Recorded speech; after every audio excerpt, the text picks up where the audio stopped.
Welcome to Leading with Curiosity. Command and control leadership is dead.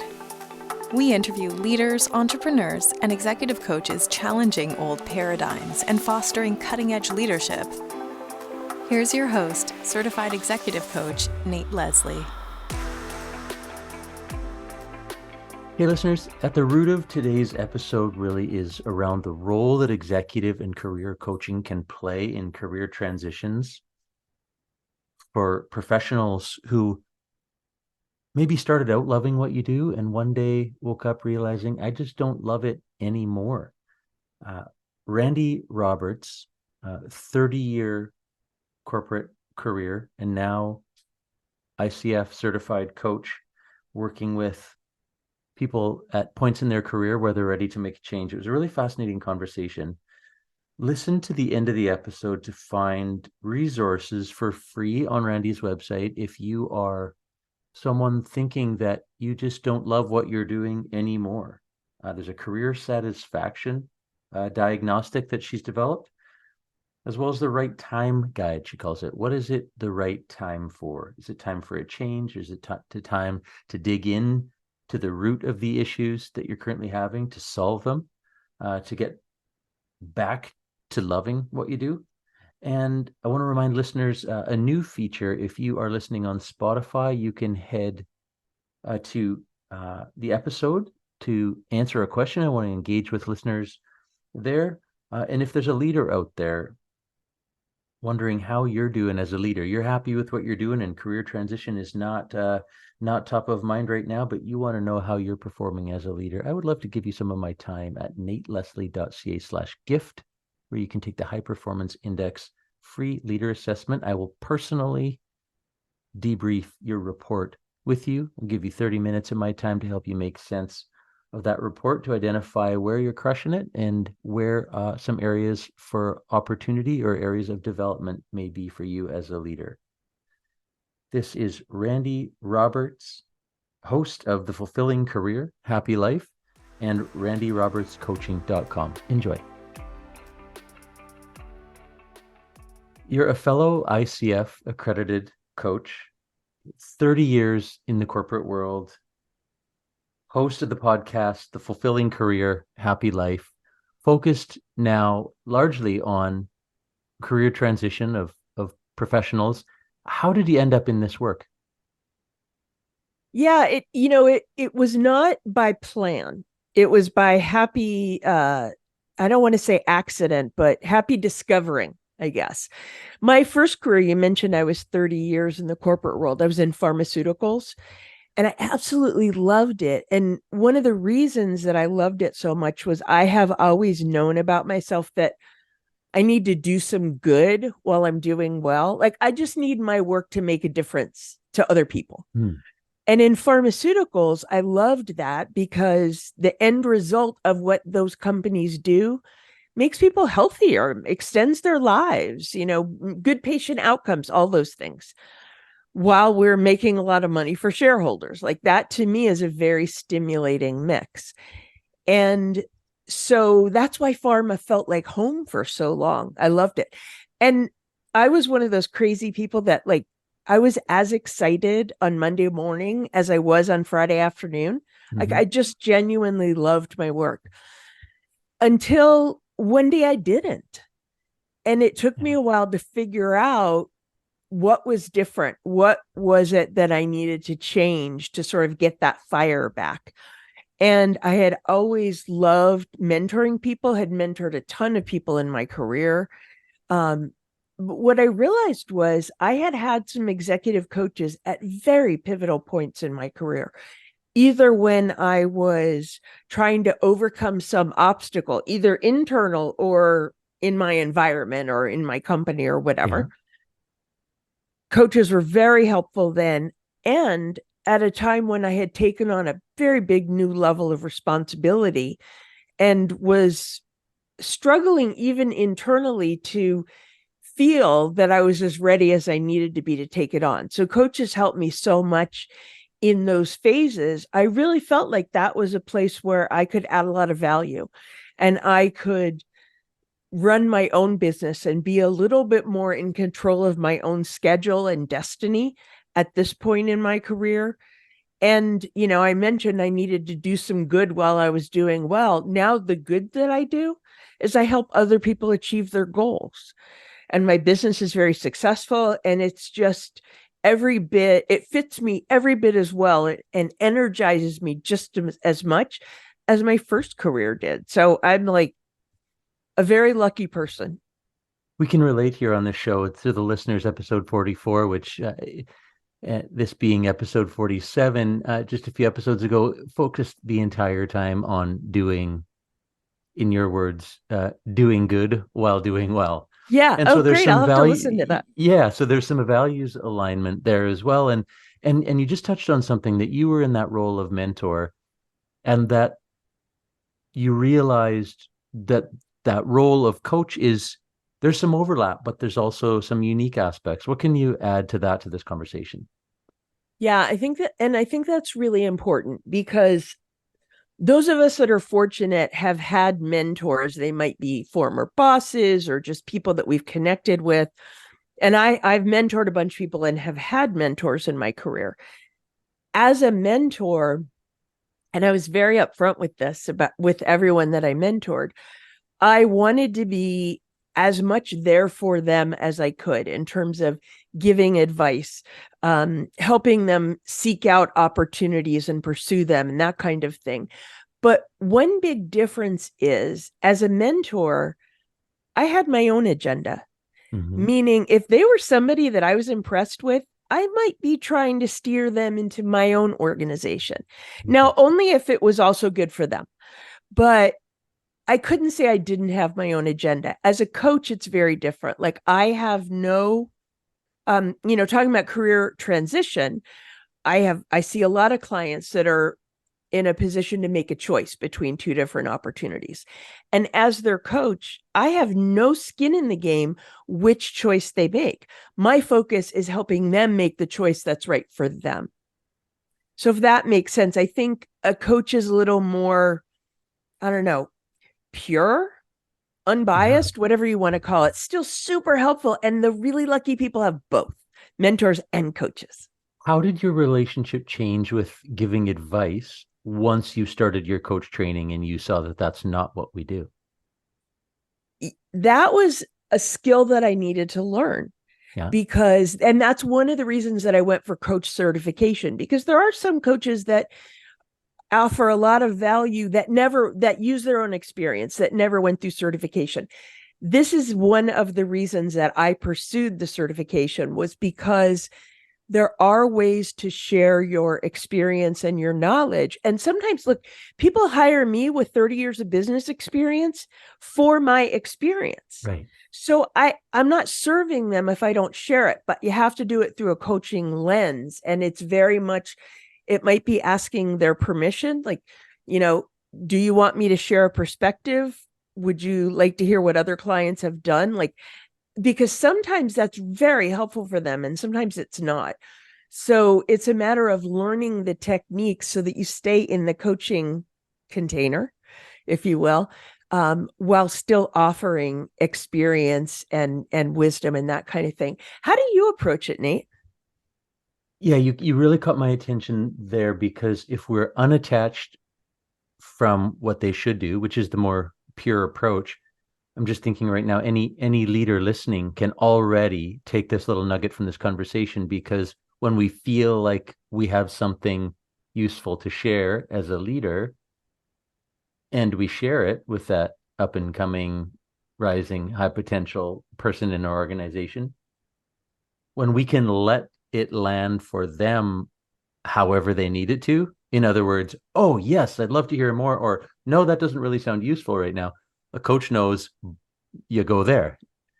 Exactly. Someone hell bent on giving advice is going to push through that agenda that you mentioned. So how I navigate that as a coach, similar to you, the word offering comes to mind right now. Sometimes there's things that we know that might be useful, and sharing it as an invitation. There's something I could share uh, with, or we can go with wherever your mind is taking it. Which one seems more useful? Always, like, coaching is like the biggest choose your own adventure, right? The odd time they're presented with a choice, and maybe, and also make sure there's that third choice of, or something else.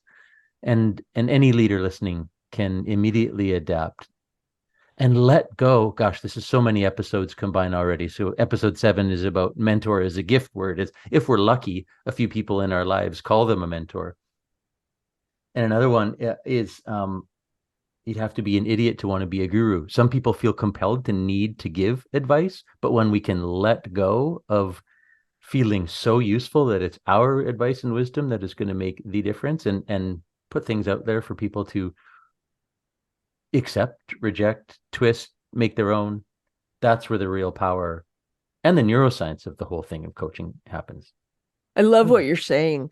And I think that's, self-awareness is at the heart of success in so many areas, and certainly as a coach, because you may have tremendous experience and wisdom to share. And if what's important to you is to share it, then be a speaker, be a consultant.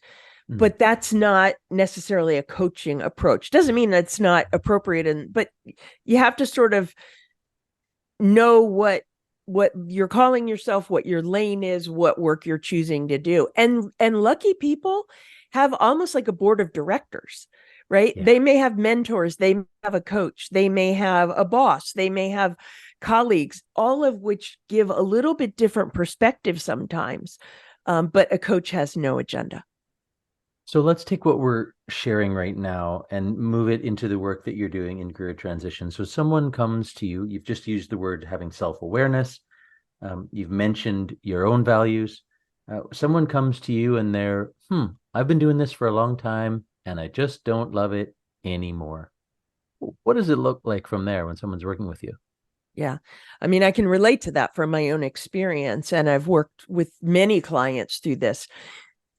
I think what's really important is to get to the root of what's causing that, which sometimes is quite easy to do and sometimes is a lot harder. But, the way I look at it is, if you don't know the problem you're trying to solve, you may move somewhere else and take the problem with you.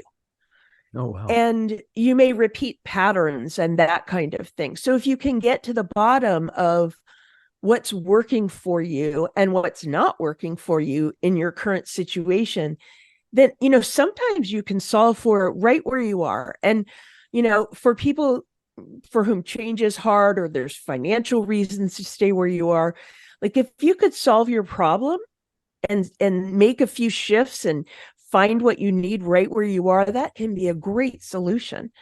Likewise, if the solution for you is making a change, leaving your company, leaving your industry, or, your profession, whatever that is, it's still important to know what's working for you and what isn't, so that you're looking for the right things. And there's some specific tools you can use to do that. But I think it's almost the philosophy. It's like, at first, go slow to go fast. Don't make a change on a whim. Don't make an emotional decision. Take the time to do that inner work and figure out what problem you're trying to solve and what opportunities you're trying to seek. And then you can make the change that's going to be lasting. Listeners know I always find the title of the episode at some point, and I feel like in these last 2 minutes here, there's gold. There's a title in here, the go slow to go fast, or getting to the root of that problem. What is the problem you're trying to solve for? Can you put that in real practical terms as an example of a client that you've worked with where they've been, let's explore first where they've actually found that root problem is something that they can change and they stay. And then maybe after we'll explore where the current reality just isn't the right one and a new opportunity somewhere else is the right thing. So back to where someone's had some sort of aha moment or paradigm shift where staying is the right answer. Yeah. I can think of a client that I've worked with for a couple of years, and she was working as a principal in a consulting firm and was struggling a little bit with adapting to the culture there, and she wasn't quite sure if it was the right fit for her. And what we had to do was tease out a couple of different dynamics, because there's always layers to this.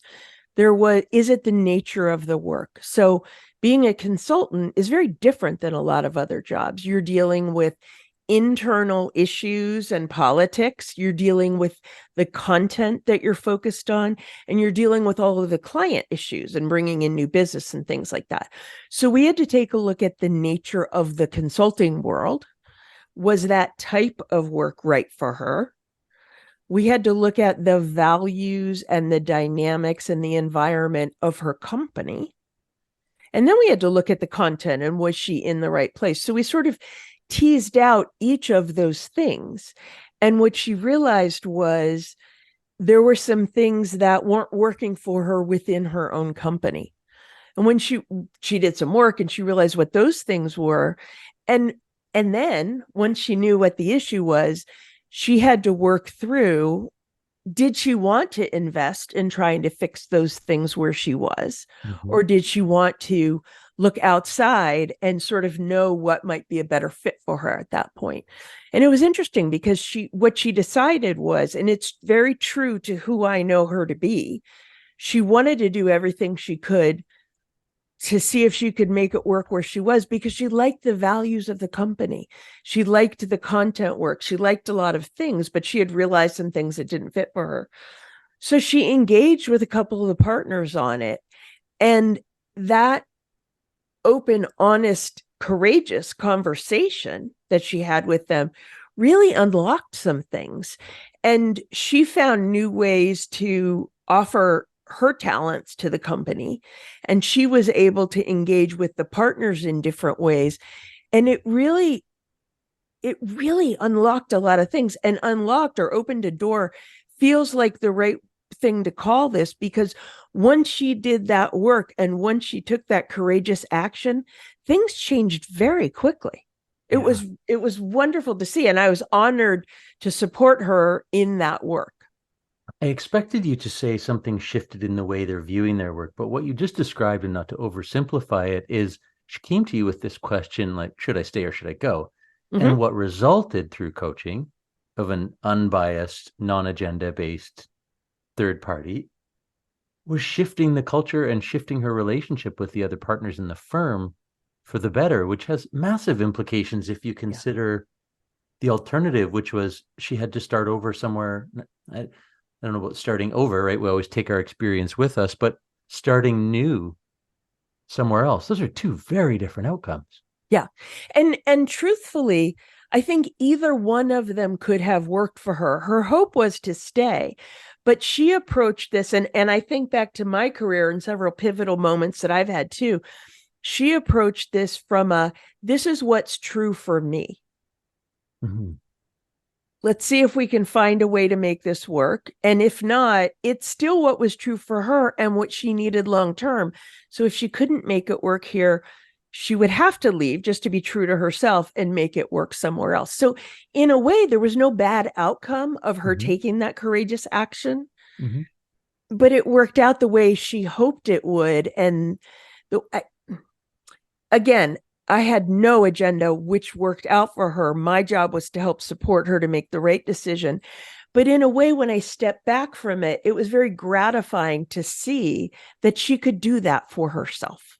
Yeah, yeah.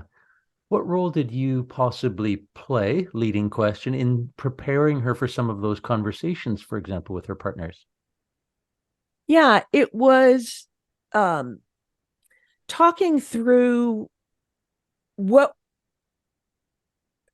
did she want to have happen in that situation? Mm-hmm. And how could she best set herself up for that success?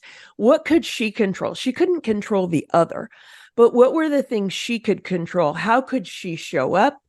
What would her focus be to best set her up for the desired outcome? So it was a lot of conversations like that, which are very powerful, because what I find, Nate, is my clients are so wise. And sometimes they don't give them, even very accomplished leaders, don't recognize it in themselves, don't give them credit for all the things that they can make happen. And we get too much in our own heads. And just talking it through with someone who can sometimes just do some active listening. Sometimes, and one of the things that I think I'm really good at is seeing patterns and connecting the dots and reflecting some of that back. That's something we can't do for ourselves. So working with someone else can just unlock the magic that we all have. I'm a coach. I have a coach. I will always have a coach because I need that too. And so I think in some ways it feels like magic, and in other ways it's so simple. It's just the right kind of connection with another person. So this leader comes to you with this decision to make, this position in their life. And when we picture that person, the other people that she could have talked to about this, the word agenda has come back to mind, right? Partners have their own agenda, like spouses, friends have a vested interest in the outcome, and you can show up as that independent party to help her think through all of this. Exactly. And, each of those people that you mentioned are the ones that I think of as sitting on our board of directors, right? And there are times when, like, I think of some very close friends that I have that are my sister, who I'm very close to. They are my cheerleaders. And if I want to call somebody and I want to hear how wonderful I am, they're the ones I call. But if what I need to hear is, you're a little full of yourself at the moment and you may not be seeing this quite right, they wouldn't necessarily be the ones that I call. Whereas a coach or someone else can hold up a mirror a little bit, sometimes give tough love, but always the love, always the support, and sort of reflect what they're seeing and hearing. So in that board of directors analogy, it's a matter of knowing what you may need and calling on the right person for the right thing. Yeah. What role do those people play at what point in your life, at what point in your day, your week? Yeah. I said I wanted to also explore a great client success where leaving was the right move. Does one come to mind? Yes, absolutely. So there's another client that I've been working with for a couple of years and I'm still working with. And she had been with a corporation for a long time and done very, very well, but was no longer challenged. And another opportunity came to her that seemed like it offered everything she wanted. There were big financial benefits. The challenge was there. She loved, this happened to be in the pharma world because a lot of my network is there. She loved the therapeutic area they were working on. She really felt like they were addressing an important unmet need. Like it met all of the criteria. So she joined them and it was great for a while. And then some things changed there where it no longer worked for it. There were clashes with her personal values. And so she was faced with a situation where it checked off so many of the boxes, and it was such a painful decision for her to think about leaving. But there were certain areas in her life that needed to be served that this couldn't possibly serve. So we worked through that process, and she did decide to leave, and she took another opportunity. It was a very, very hard decision. What can you share about these non-negotiables, these things that matter, connecting people's situation to their core values? It is such an important point. It's such an important point because when I first became an executive coach, I didn't think I was going to spend so much time talking about values with clients. I don't know why I didn't think it. But with most of my clients, we start with a values assessment because, first of all, it's a great way for me to get to know them, but it's a great way for them to dial into themselves and take a look. Our core values don't usually change, but the priority of them may change, and certain things may shift up at different phases of our lives. So it's a great thing to look at. And once you know that about yourself, it can explain why certain things work and why certain things don't work. And it can highlight for you what issues you may need to solve for. So for example, with this particular situation that I'm talking about, she had her family, she still has children at home. her family is a non-negotiable for her. She knows she supports her family. She knows that she has to work both financially, but also just for herself. But she also knows that the time we have with our children at home is limited. And in the grand scheme of things, there may be nothing more important than what you do during those years, what the examples you show your children and all of that. And there were certain things that were not serving her family that were absolutely non-negotiables for her. And those things make themselves known to you in your life. They cause pain or discomfort or dissatisfaction. There's almost no way to ignore those things, especially once you become aware of them. You can't unknow that you're not doing the right thing in your mind, in your assessment. You can't unknow that you're not doing the right thing by your kids. Did I hear you just say our values make themselves known to us? Where there's a well, yes, but really what I meant was where there's a value conflict, where there's a mismatch, or we're not paying enough attention to something that is a really important value for us. That if you are at all in tune with yourself and at all self-aware, that will make itself known to you. Yeah. I really like. May I borrow that? I please. It's my pleasure to share it with you. Yeah, great. Spend so much of my time and these episodes. How often do they come back? Whether it's with a highly self-aware leader or a coach, someone in the leadership development space, it always comes back to our non-negotiables.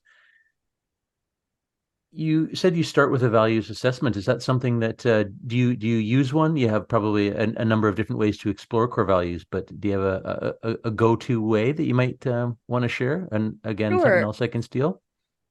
I don't know if you're going to want to steal it, but I'm happy to share it with you. Let's start with the Basically, idea. when I first started to do it, there were two different assessments I used online. I don't really remember the names, but it was one of those, you get a link, you go on, you answer a bunch of questions, you get this pretty looking report. And what I found was, it was good, but what I found was using my own, I've developed this bag of tricks based on needs from clients. I use my own simple spreadsheet, and I have a way of asking the questions and analyzing. They do it as homework, and then they send it back to me, and I do an analysis on gaps and things like that. And it provides a really nice conversation. And I don't find that the official online versions that I have to pay for and then pass the cost on to my client, I don't feel that adds any more value. So I do my own sort of private method right now, which provides the kind of conversation that we need.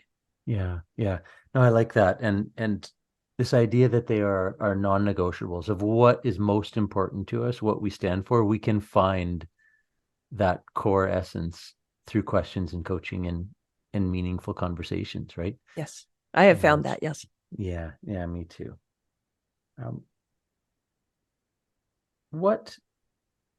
Speaking of resources, you have some for listeners, I think. What would you like to share about what you have on offer for our listeners?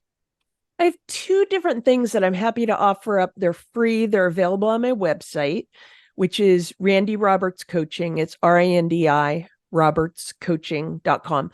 And if you go to the Fulfilling Career Happy Life section, which is the name of my own podcast and YouTube channel, there's two tools available. One is a career satisfaction assessment, which in the situation where I developed this because so many people would come to me and say, I'm just not as happy as I used to be. The stuff that used to excite me is now making me exhausted. So it gives a good starting place to try and figure out what's wrong, what's working and what isn't, and which may give you a stepping off point to either talk to a coach or take it on yourself, in different ways. So that tool is available there, and I'd be thrilled for people to access that if it's helpful. And then the other tool that I have available is what I'm calling the Right Time Guide, which is essentially a curated list of different podcast episodes that I've done that deal with how do you know if it's the right time to?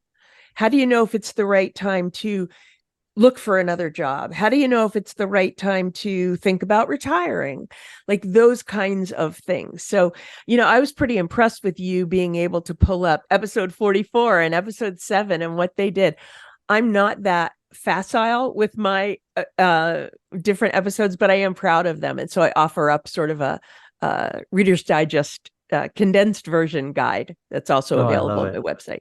I love it. I'm in the process of writing my first book, and it's gathering these themes from different episodes and core values. Of course, I'm like, okay, 7, 10, 14, 16. So it's a little bit top of mind right now, but I appreciate that. Now, I think we're really happy to share that in the show notes as well, listeners. There'll be if you're on Spotify, there'll be a question there for you based on what you've been hearing in this episode.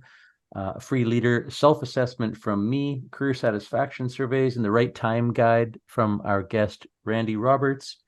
It's been such a pleasure exploring not only the work that you do with professionals in those moments when they need you most, but how coaching just layers through all of this journey for people. That's the Fulfilling Career, Happy Life podcast and Randi Roberts coaching. Such a pleasure to speak with you, and all the best to you. Thanks for listening to Leading with Curiosity. Please share, follow, and rate the show so that other leaders can make positive change in the world. Connect with Nate at nateleslie.ca. And remember, the brain behaves very differently when encouraged to think rather than told to listen.